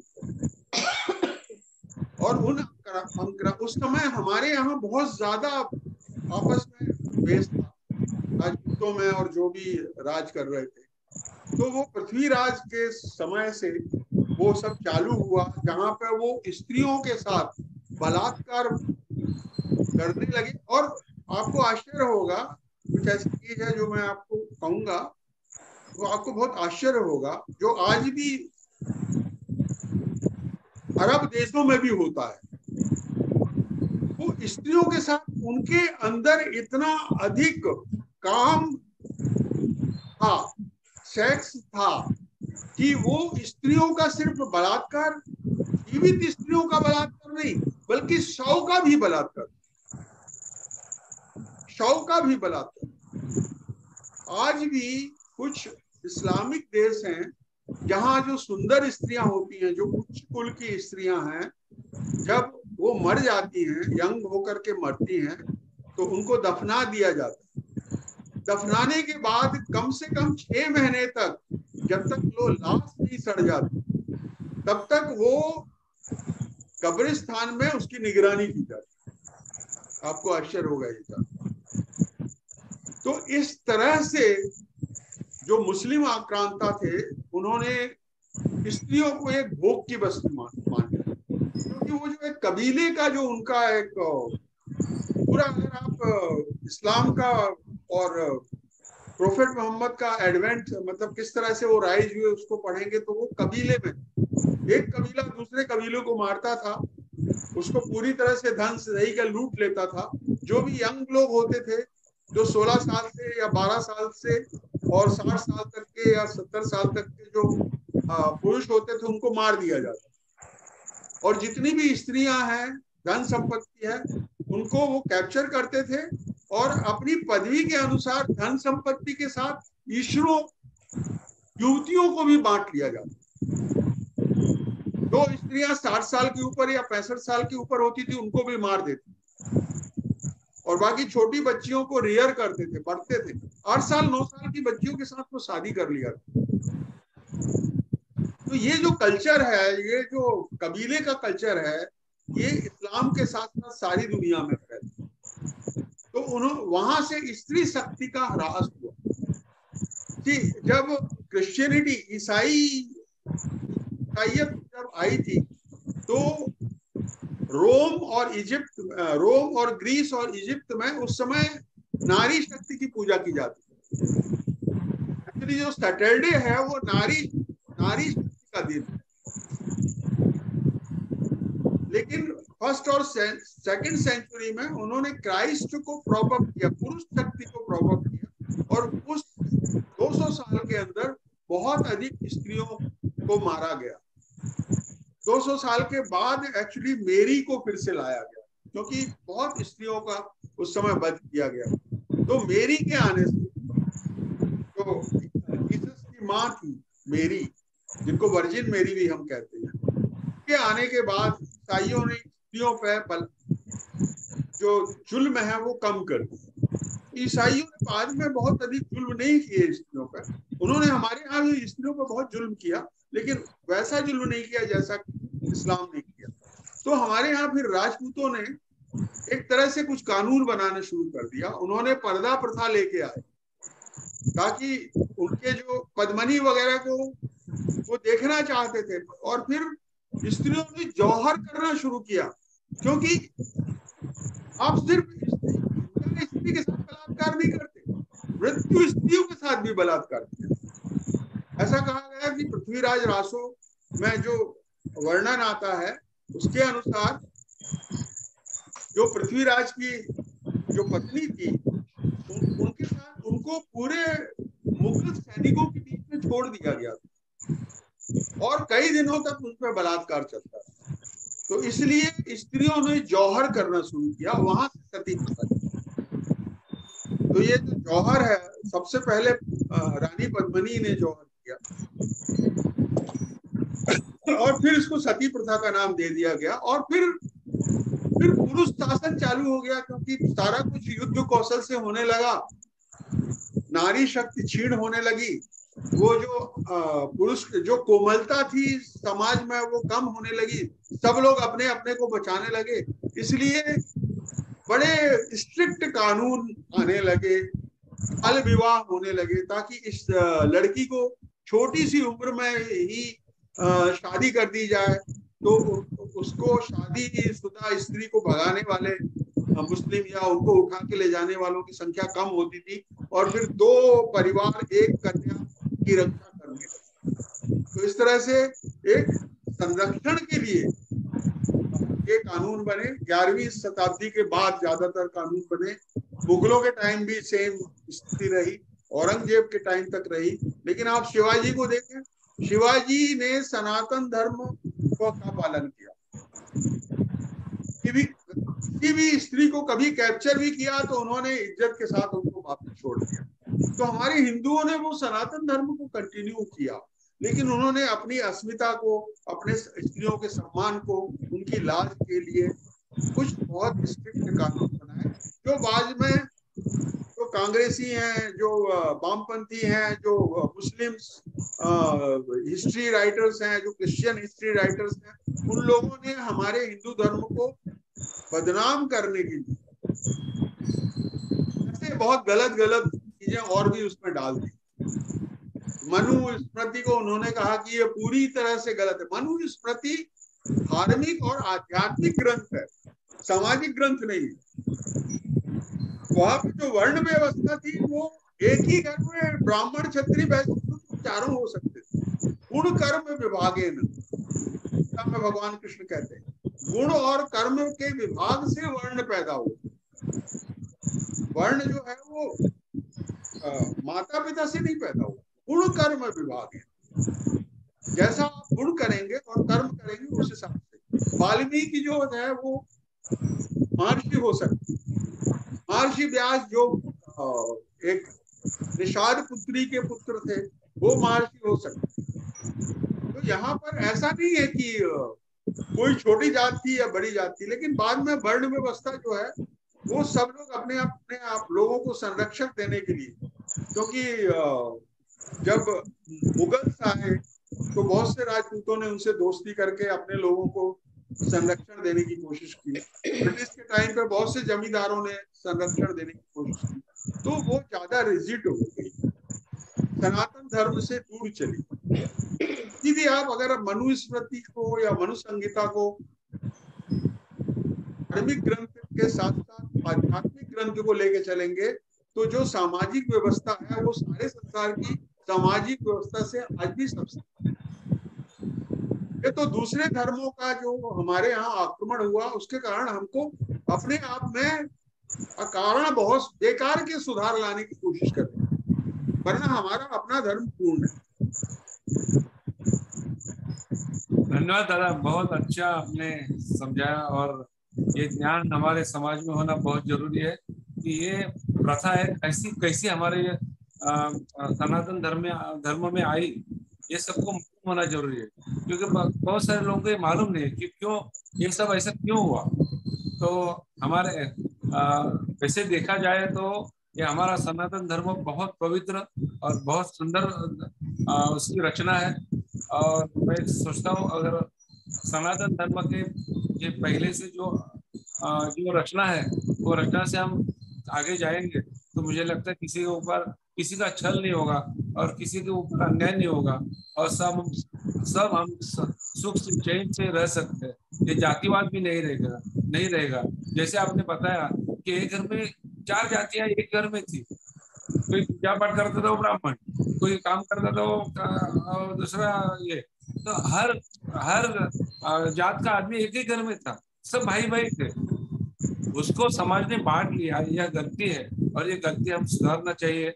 हम सुधारेंगे तो हमारा सनातन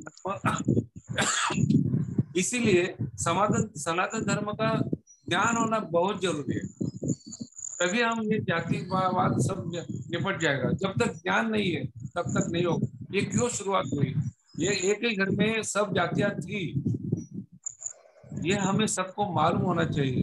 तो हम भाई भाई है ये सोच के हम चलना चाहिए। ये बहुत अच्छा विचार हमारे सनातन धर्म में था, वो सबको मालूम होना चाहिए और आपकी वजह से बहुत अच्छा खुलासा हुआ। धन्यवाद उनका, बहुत बहुत धन्यवाद। धन्यवाद सर। अजून कोणाला प्रश्न आहेत का किंवा प्रतिक्रिया द्यायची असेल तर देऊ शकता. प्रश्न नमस्कार. प्रश्न तर बरेच असतात, पण आता मला माहिती आहे की त्याचं काय सोल्युशन सोपं नाही. माझा हा प्रश्न बेसिक है कि महिलाओं के प्रति जो हमारे मन में आदर होना चाहिए वो आदर कम हुआ या निकल गया, क्योंकि जैसे कि स्वामी जी ने बताया कि बाहर के इन्वेजन के साथ, उनके अत्याचारों के साथ उनके विचार भी हमारे खून के अंदर उतर गए। और हम भी अगर हम आजू बाजू देखे तो एडवर्टाइजमेंट्स देखो, मीडिया देखो, टीवी देखो, न्यूज़पेपर, कुछ भी, वहां कोई नारी के प्रति सम्मान की भावना कभी आती ही नहीं। उधर सब उनको एक सामान बेचने के लिए एक जाहिरात में उनको यूज करते हैं। और मूवीज वगैरह देखो तो पूछो मत, यानी कि उनको उसके ऊपर तो इतना, यानी कि जो एक वस्तु बना दी, यू नो, और उसके प्रति एक ऐसा क्या बोलते हैं, दुष्प्रवृत्ति से उनके तरफ देखने का ये विकसित हो गया। और ये क्या बोलते हैं उसको, पशु तुल्य ऐसा ऐसी विकृति हमारे समाज में, हमारे मन में आ गई। अभी हमें क्या करना है, प्रवाह के विरुद्ध जाके हमारे बच्चों के दिमाग के अंदर ये हमें ये यत्र नार्यस्तु पूज्यन्ते तत्र देवा सहायकृत, ये नारी सम्मान खड़ा करना है। वो हमारा जन्म उनसे होता है और उनके वजह से हम लोग बड़े होते हैं। और इनके प्रति अगर ऐसी भावना, आदर भावना अगर हम नहीं रखे तो वो समाज का विनाश होगा, गारंटीड। जैसे कि सेकंड वर्ल्ड वॉर में फ्रांस जो है ना, तो हिटलर को फ्रांस पादाक्रांत करने में बहुत कम समय लगा, एक हफ्ता 10 दिन, क्योंकि फ्रांस में जो मोरालिटी थी, क्योंकि फ्रांस को, पेरिस को क्या समझा जाता था कि यूरोप का रेड लाइट एरिया ऐसा समझा जाता था। सो जहां नारी का अवमान होता है वहां कुछ नहीं रहेगा, शौर्य नहीं रहेगा, पराक्रम नहीं रहेगा, अस्मिता नहीं रहेगी, राष्ट्र प्रेम नहीं रहेगा। ये सब विनाशकारी प्रवृत्तियां उसमें आती है। तो हमें ये बचपन से बच्चों में खड़ा करना है। तो ये कैसा खड़ा करना, और अगर मैं ये सवाल किसी को पूछूं तो वो क्या बोलेगा, अरे तूने क्या किया ये बता, यू नो। सो इसलिए मैं चुप रहता हूँ। धन्यवाद, थैंक यू, बाय। एक्चुअली क्या है, उसके लिए बहुत जरूरी ये है कि हम फिर से अपने जो हिंदू कल्चर है या सनातन धर्म है उसको अपने परिवार में, अपने समाज में उसको फिर से उसकी शिक्षा जो है वो शुरू की जाए। और वो आजकल बहुत से ऑर्गेनाइजेशन है जो ऑनलाइन भी ये सब चीज कराते हैं। तो जैसे हम अपने बच्चों को पढ़ाई के लिए ऑनलाइन बहुत सी क्लासेस लेते हैं, सबको ये कोशिश करें कि अपने बड़े और छोटे सभी बच्चे कम से कम 1-2 कोर्स इस तरह के सनातन धर्म के करें कि उनको ये मालूम पड़े कि हमारा धर्म क्या है। कि क्रिश्चियन लोगों को उनका धर्म मालूम है, मुस्लिम लोगों को उनका धर्म मालूम है, यहूदियों को उनका धर्म मालूम है, बाकी सब धर्म है, बुद्धों को उनका धर्म मालूम है, जैनियों को उनका धर्म मालूम है, लेकिन हिंदुओं को उनका धर्म नहीं। वो कभी मंदिर नहीं जाएंगे, खुद नहीं जाएंगे, बच्चों को नहीं ले जाएंगे, और जाएंगे तो खाना पूरी करके आ जाए। तो उस हिसाब से नहीं। तो इसलिए आजकल बहुत से लोगों ने प्रयास चालू किया है, तो बच्चों में वो सब जो धर्म के प्रति ज्ञान है वो आपको उनके अंदर भरना पड़ेगा। ये धर्म बहुत अद्भुत है, वैज्ञानिक धर्म है, तो अस्तित्वगत धर्म है। अस्तित्व में जो परमात्मा के द्वारा जो नियम है उनके अनुसार ये धर्म चलता है। ये धर्म किसी समाज, किसी व्यक्ति विशेष या ये विचारों के अनुसार नहीं है। ये परमात्मा जो ईश्वरगत है, जो कुछ सत्य है उसके अनुसार धर्म है। इसलिए हमने इसको सनातन कहा। ये सनातन है, ये शाश्वत धर्म है, ये कभी खत्म नहीं हो सकता क्योंकि ये ईश्वरीय है, ये नेचुरल लॉ के हिसाब से चलता है, जिसको ऋत कहते, वेदों ने उसको ऋत कहा। आप अपने धर्म को अपने हिसाब से चलाएंगे और ऋत के हिसाब से नहीं चलेगा तो आपको दुखी मिलेगा एट द एंड। आज वही हो रहा है, आप देखिए सारी दुनिया में क्या हो रहा है, युद्ध हो रहे हैं, अशांति है, क्योंकि आप किसी के कहने के अनुसार धर्म चला रहे हैं, प्रकृति के अनुसार धर्म नहीं चल रहा। कम से कम हम अपने बहुत छोटे लेवल पे अपने घर में, अपने परिवार में, हम एक दिन अपने स्वयं के लिए अपने घर में बैठ करके सत्संग कर सकते हैं।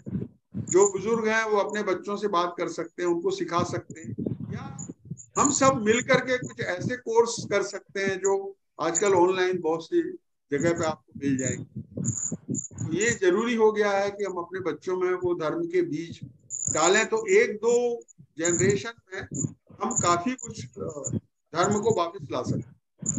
क्योंकि पिछले 1200 साल से हमारा धर्म पूरी तरह से खत्म हो गया है। खत्म हो गया मतलब कि अब हर लोग अपने व्यक्तिगत रूप में उस धर्म को ले रहे हैं, सामाजिक रूप में वो खत्म हो गया। थोड़ा बहुत स्त्रियों में वो है, लेकिन पुरुषों में तो करीब करीब खत्म हो गया है। नहीं, एटलीस्ट हमारे धर्म में दादा, हमारे धर्म में जो त्रुटियां आ गई वो कहाँ से आई, क्यों आई, ये तो नॉलेज होना चाहिए। हमारा सनातन धर्म वैसा नहीं है, ये सबको मालूम होना चाहिए हमारा धर्म का, सनातन धर्म एक्चुअली क्या है, कैसा है, और जो त्रुटियां आई, कुछ भी दोष आ गए, वो कैसे आ गए, क्यों आ गए, उसका भी कुछ कारण है, वो कारण सबको मालूम होना चाहिए। जैसे आपने बताया, वो बहुत जरूरी है। पूरा 1200-1300 साल का इतिहास जो है वो विकृत कर दिया गया, और जिन इतिहासकारों ने हमारे प्राचीन इतिहास को लिखने की कोशिश की, उन्होंने मनु स्मृति को एक पूरी तरह से जातिवाद पे ला करके खड़ा। इस तरह से उन्होंने अपनी खुद की व्याख्या दे दी, और उन्होंने कोशिश की कि जो ईसाई व्याख्या है वो उसके अंदर डाल दी। एक्चुअली हमको जरूरत है कि हम अपने पुराने जितने भी हमारे सदगुरु हो गए और जिन्होंने टिप्पणियां की हैं, जैसे शंकर के वास्य हैं और रामानुजम के वास्य हैं, और जितने भी बड़े बड़े हमारे ऋषि मुनियों के वास्य हैं, वो हम पढ़ें अपने सरल भाषा में, तो अवेलेबल है। और कुछ ऐसे आज बहुत से क्लासेस होते हैं जहाँ ये समझाया जाता है। अगर हम अपने धर्म को समझेंगे तो हमको मालूम पड़ेगा कि जो हम पढ़ रहे हैं वो सारा कुछ गलत है, इतिहास ही गलत है, धर्म तो गलत है ही जो हम। सही।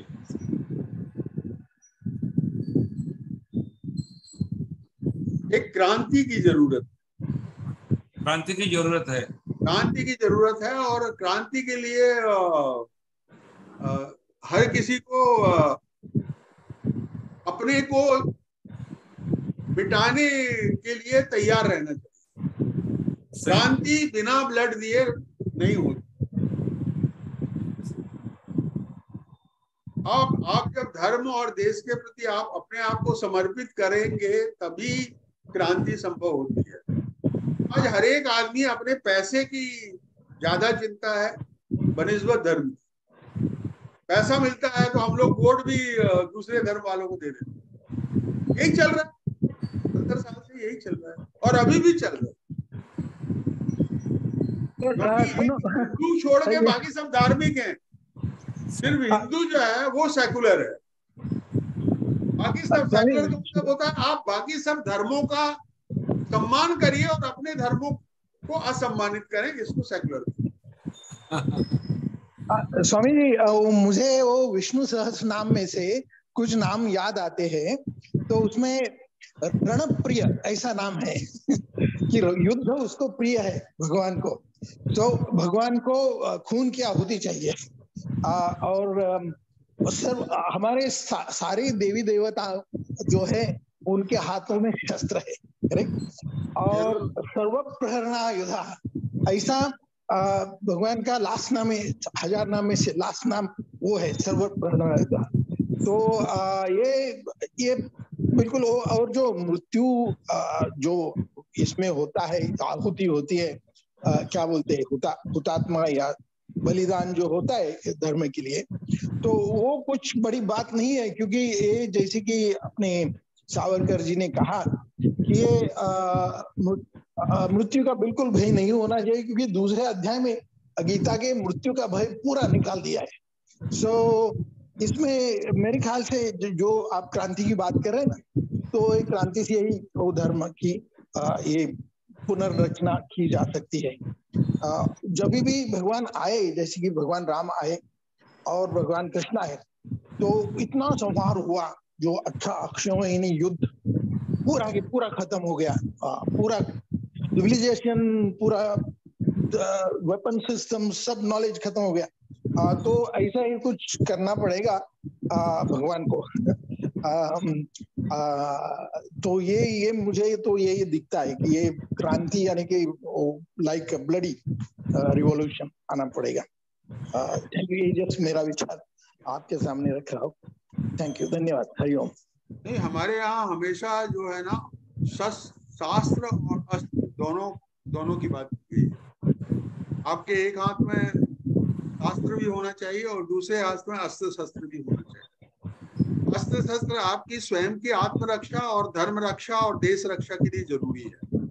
हम लोगों ने बुद्ध के टाइम से शांति और गांधी का शांति अहिंसा के कारण हम लोगों ने शस्त्र उठाना छोड़ दिया, लेकिन गांधी ने दूसरों को वो नहीं पढ़ाया।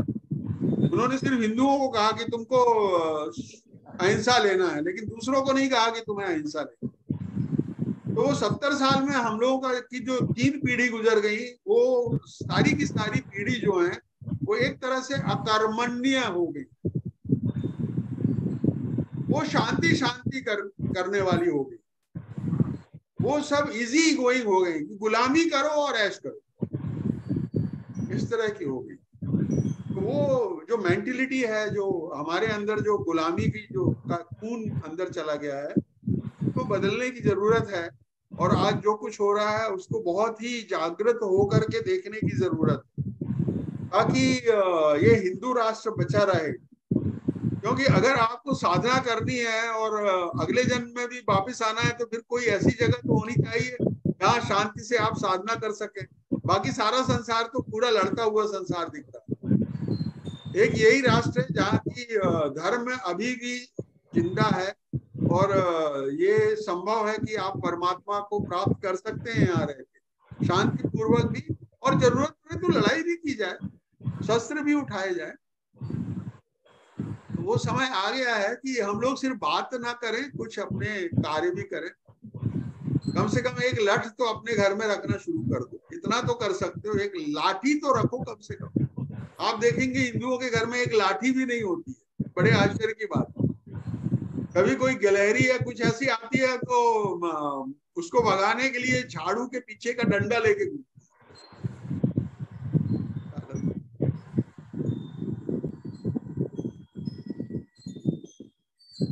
समय बहुत डिफिकल्ट टाइम है, और बहुत समझदारी से हर किसी को बढ़ना है इस समय, और जान देने के लिए तैयार रहना, वो बहुत बड़ी जरूरी है। मृत्यु का भय नहीं है, हम सब बोलते हैं, लेकिन सारे के सारे डरे हुए हैं। सारे भय मृत्यु के हैं। ओशो बोलते हैं संसार में जो भी भय है वो एक ही भय है, वो मृत्यु का भय। सारे भय मृत्यु के हैं, और कोई भय है ही नहीं। और भय क्या है?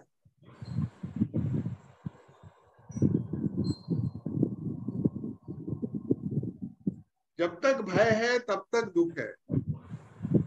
परमात्मा क्या है? अभय की स्थिति परमात्मा की। जब जीवन से भय मिट जाता तो जीव मुक्त हो जाता है। जिस दिन भय खत्म हो गया उस दिन ही मुक्ति है। जब तक भय है तब तक मुक्ति नहीं है। और हम सब तो भय में जी रहे हैं कि अरे मेरी रोजी रोटी खत्म ना हो जाए, मेरा बेटा वहां पढ़ने जा रहा है तो वो स्कूल कहीं उसको भगा ना दे, तो मैं उसको इस स्कूल में कैसे डालूं, अपना मराठी स्कूल में, तो फिर उसको बाद में जॉब नहीं मिलेगा, इंग्लिश स्कूल में डालूंगा, तो वहां वो लोग गलत प्रार्थना कराते हैं, तो कोई बात नहीं, हम टॉलरेट कर लेंगे, क्योंकि भय एक ही है। कहीं अब हमारी जो हम तो कुछ नहीं कर पाए, हमारी संतति शायद कुछ कर ले। वो तो माँ बाप से ही बच्चों को संस्कार होते हैं। आप क्या हैं वो आपके 50% बच्चे वही होंगे। माता पिता जो होते हैं 50% संस्कार उन्हीं के होते हैं, उनके मैनरिज्म्स भी उन पे। तो हम सब भय में जीते रहे और अब भी बहुत से लोग भय में जीते। तो अपने को अपने उस भय के जो शैल है उससे बाहर आना है, अभय की तरफ बढ़ना है। और अभय की तरफ ये है कि जीवन में एक आनंद प्राप्त करने के लिए अगर कुछ भी जीवन को 2-4-6 जीवन जाना भी पड़े तो भी वो बहुत कम है, उसकी कीमत फिर भी वो कम है। परमानंद के रास्ते में जो भी आया है वो आपका कांटा है, हटा देना है। और आप परमानंद तभी प्राप्त कर सकते हैं जब आप शांत रहें। जब आपको कोई बैठ के साधना करने देगा तभी आप शांत रहेंगे ना। आपके घर में घुस के कोई मारना शुरू कर देगा तो आप शांत कैसे रहेंगे? आपके सारे हक लोग छीनने लगेंगे तो क्या इतना सब ज्ञान होने का कोई मतलब नहीं होगा ना। कोई मतलब कल आप मरने के बाद भी आपको घर में नहीं मिलेंगे शांत घर। सारी जगह आप देखेंगे अरे जहां देखो वहीं अशांति है। तो आप पैदा होने में भी आपको डर लगेगा यार कहाँ पैदा हो, कहाँ पे घर ढूंढूं। तो ये देश को बचाना बहुत जरूरी है। इस देश के लिए राष्ट्र प्रेम सबसे पहले प्रेम, सबसे पहले राष्ट्र प्रेम होना चाहिए। जननी और जन्मभूमि, इससे बड़ा और कोई है नहीं।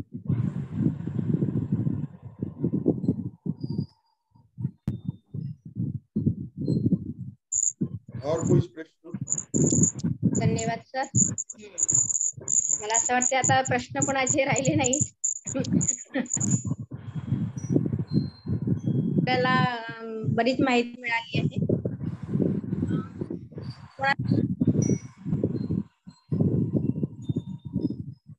हॅलो, एक तो अभय देने कोणाला का बोलायचं बड़ा नाही ना? ही अद्भुत मंत्र आहे का है। कोणाला बोलायचं नाही? धन्यवाद, धन्यवाद आचार्य जी, आपका सेशन बहुत अच्छा हो गया, बहुत अच्छी जानकारी दी. मैं ये बोल रहा था कि एक अभय प्राप्त करने का नवार्ण मंत्र बहुत ही अच्छा उपाय है। आप लोगों में से बहुत से लोगों ने नवार्ण मंत्र जानते होंगे। 9 अक्षरों का मंत्र है देवी का, जो मैंने शुरू में बोला था, ओम ऐम ह्रीम क्लीम चामुंडाय विच्चे। ये मंत्र जो है ये स्वयं भगवान शिव, भगवान विष्णु और भगवान ब्रह्मा द्वारा रचित ये आदि शक्ति का मंत्र है। ओम ऐम ह्रीम क्लीम चामुंडाय विच्चे मंत्र रहस्यों में ये बहुत ही टॉप का मंत्र है। उसका लाभ क्या है? उसका लाभ ये है कि आपको सारे संसार की संपदा मिलते हुए भी परमानंद में आप जा सकते, क्योंकि ये स्वयं ईश्वर के द्वारा रचित, भगवान ने स्वयं इसको, भगवान मतलब ब्रह्मा विष्णु महेश तीनों ने ही इनके ऋषि अपने ग्रुप में डालिए दादा, अपने ग्रुप में डालिए मंत्र। नहीं, आप दुर्गा सप्तशती में जाएंगे तो वहां भी मंत्र ओम ऐम ह्रीम क्लीम चामुंडाय विच्चे, ओम ग्लोम हुम क्लीम धूम सह ज्वाला ज्वाला ज्वल ज्वल प्रजल प्रजल ऐम ह्रीम क्लीम चामुंडाय विच्चे। नवरात्रि में इस मंत्र का 108 माला करिए।